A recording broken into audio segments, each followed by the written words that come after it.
It is amazing. I want to tell you something. This now been bothering my spirit for a long time, and I want to just voice it out to you people.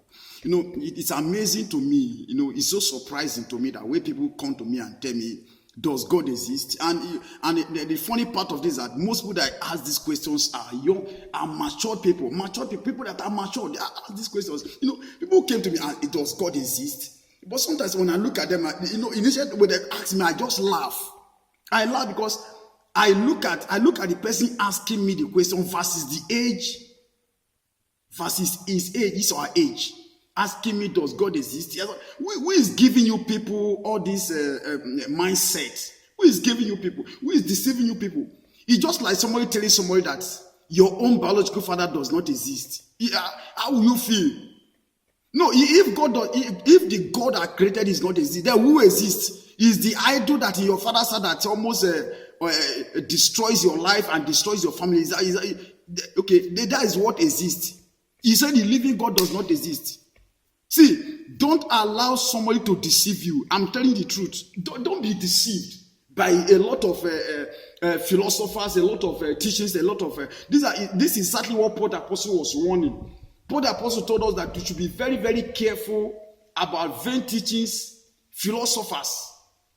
He said that they can deceive you, that can change you from your believing system. So when you are believing God, you don't listen to any other teachings. You don't listen to any other people because they will teach you things. Titus 1 verse 10 to 11. He said, we said there are vain talkers. He said there are things they ought not to teach. You see, he said their mouth must be stopped.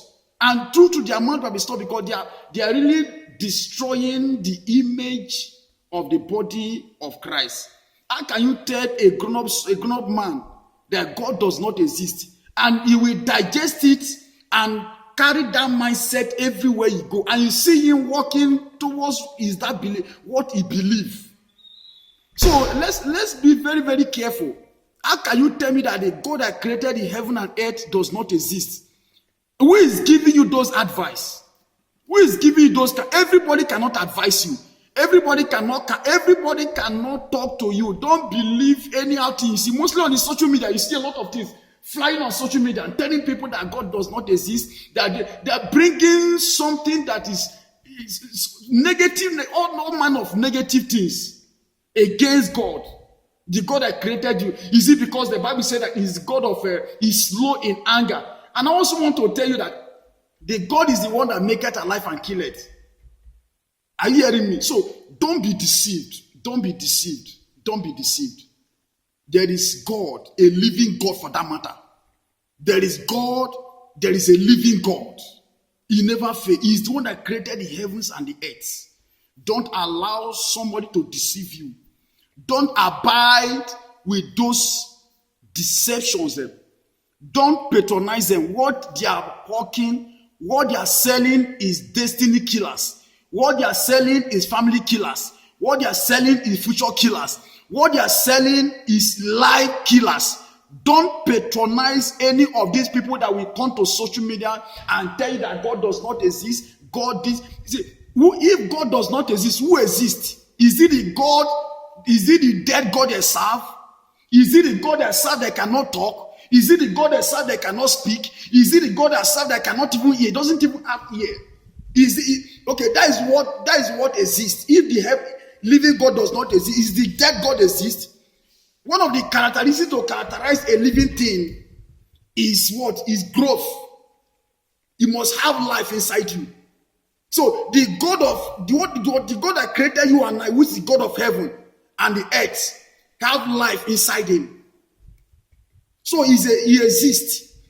Rather, the one that doesn't have life, which is the one at the back of their father's house, that almost killed their father, that almost destroyed their destinies, is the one that does not exist because it's not helping them. And let me tell you, be careful things you do. Be careful things you say. Because most of the things that this generation is facing today, most of the things we are facing today in Africa, what I'm going to say now is very common in every family in Africa. Most of the things we are facing now are the things that our forefathers did years ago. Decades. And they are still affecting us today. So the one you are doing today, do you know the years he will start his work? What you and I are facing today is not what they did yesterday. It's not what they did today. It's what they did far years back. And it's manifesting negatively against your life, against your career, against your marriage, against your children, even against your success on this earth. Is manifesting against it. So the one you are doing today, do you know how many years it's going to stay before it starts manifesting? So be careful, be careful, be careful. Please take this piece of advice. I come in peace. I come to bring you something that is very important. It has been bothering me in my spirit. Because I have had an encounter with this God, this living God. Something support my belief. I know something. I have encountered this God. So if somebody tell me that God does not exist, my God, if it's the time of Elijah, that will just raise fire to devour you. Yes. It is this kind of case that Elijah will call fire from above and fire will devour you. So you can't tell me that the God I serve does not exist. It is your own God that exists. Your God that cannot talk. The one that is at the back of your father's house. There's almost killed your father. There's almost killed your entire family. There's almost crippled everyone in your family. There's almost made he has made everybody in your family that nobody should lift up their head. Come on, you be careful. You must be very, very careful things you say. Mostly things you saw in social media. And don't buy everything you see on the social media. Don't buy everything. Social media can lift you. Social media can bring you down. You don't patronize any of these things. I'm telling you the truth. I know what I'm saying. I've encountered this God I'm talking about. There is a living God. And it's the one that I'm serving. And I pray for you that you will not fall victim of these people. Don't Paul the Apostle drum it. He warned us seriously. They will be very, very careful with this set of people, philosophers. They teach many things. They teach. Their assignment is to turn you away from